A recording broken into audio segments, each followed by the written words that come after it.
Hey, it's Michelle. It is day 39 of my 60 days, and I'm stopping by to make a video. I originally was going to talk about the sermon I heard at church on Sunday, and then I saw DivaSlimsDown's video about how she's feeling overwhelmed by her new self and regretting some of the choices she made on her old self, her old body. And so I wanted to see if I can blend them together. So my pastor was talking about how to mend your life on Sunday, and it was really a moving sermon, primarily because it felt like he was talking directly to me. Um, there was, in the last few years, I've gone through a lot of ups and downs and loss and grief and some depression.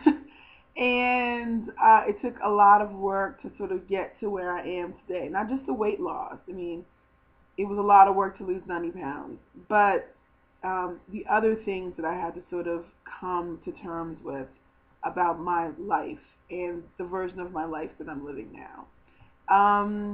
So I can totally relate to Diva Slims Down when she talks about how she's trying to merge both her old life, her now life, her future life.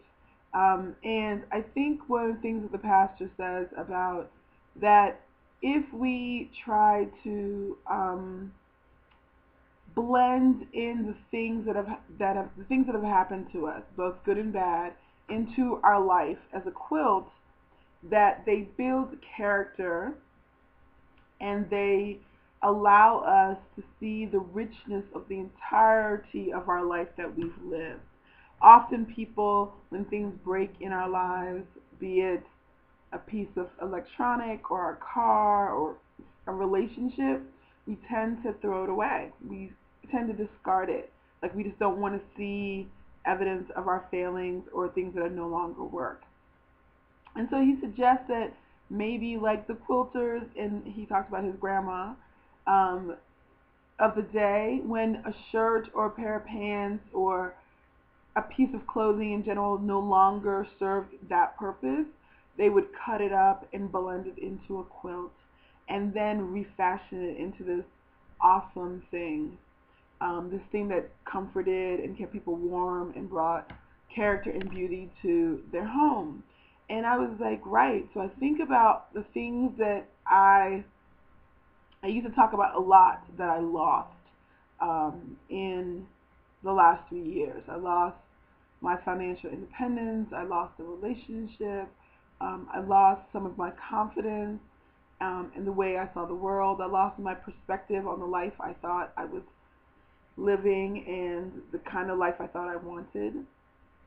And the more that I think we try to incorporate those disappointments and heartaches and loss into the fabric of our life, I think we're better served. I think we don't spend as much energy pretending like it didn't happen or it didn't impact us or it didn't hurt. We can just sort of look at, like when you fall down and there's you cut your knee, and that happened when you were 5 and it was pretty deep cut. And now that you're 25 or 35 or 55, you can still see that little scar and you can tell a little story about it. And the scar doesn't hurt anymore. It's just now just a part of the larger character of you, like just a part of the landscape of your body. Like Diva Slims Down, I, I haven't lost as much weight as she has. She is so amazing. But I've lost enough weight where I too am seeing the saggy skin, and I'm concerned. And actually, there are times when I find myself sabotaging my weight loss because I'm scared about losing more weight and seeing more saggy skin. So I've been on pause for a while, actually, around my weight loss. I've been trying to tone up, hoping that'll stop the skin from sagging. But the reality is, I'm much older than Diva, so I think she's in her 20s, and I'm not in my 20s. So I don't have as much bounce back on my skin. But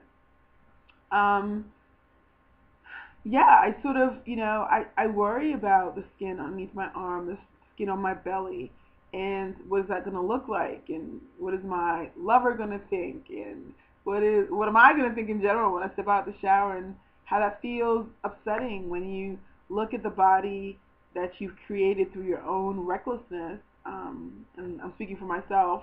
I was not a good steward of my body when it was, could have been in better shape, and I could have been making better choices and exercising my body and eating better. And now that I'm more conscious and trying to do that, there are going to be remains of it. There's going to be remains of my bad choices. And so I'm trying to suck that up. I'm trying to take my punishment along with the awesomeness of this new body that I've been trying to create through my own diligence of better food choices and working out and using healthier products on my skin and getting sleep and being happy. So yeah, Diva, I totally can relate. I can totally relate. But I think, like my pastor says, if we try to blend in our old mistakes and our old choices into our current life and our current expression, it won't feel so difficult. It'll be just like telling a story about the time you fell down off your bike and scratched your knee. And I think it's way more awesome that you are 180 pounds lighter than we're worrying about the stomach, the skin hanging on our stomach or underneath our arms. So I hope you feel better, honey, and I think we're doing an awesome job of mending our lives and trying to make better choices and maybe smooth over the poor choices we made in the past. And I think we should just keep going forward and keep pushing and try to do it and be our best selves. And I think brown baby, was it beautiful brown baby doll? I think beautiful brown baby doll said, if you get to a place where you think you need a tummy tuck, girl, I'm right there on the next table with you. So I don't know where I'm going to get $10,000 either, but I guess just like this, if you want it bad enough, I guess we'll figure some way of getting it done. So take care. All is well. You're awesome. You're doing an awesome job. And as I'm sure you're discovering, there's so many women and men who can relate to trying to reconcile the new self with the old self and all the choices in between. So love and light, and I hope all is well. Happiness is a choice. I'm choosing to be happy. I hope you are too. And I'll talk to you guys later.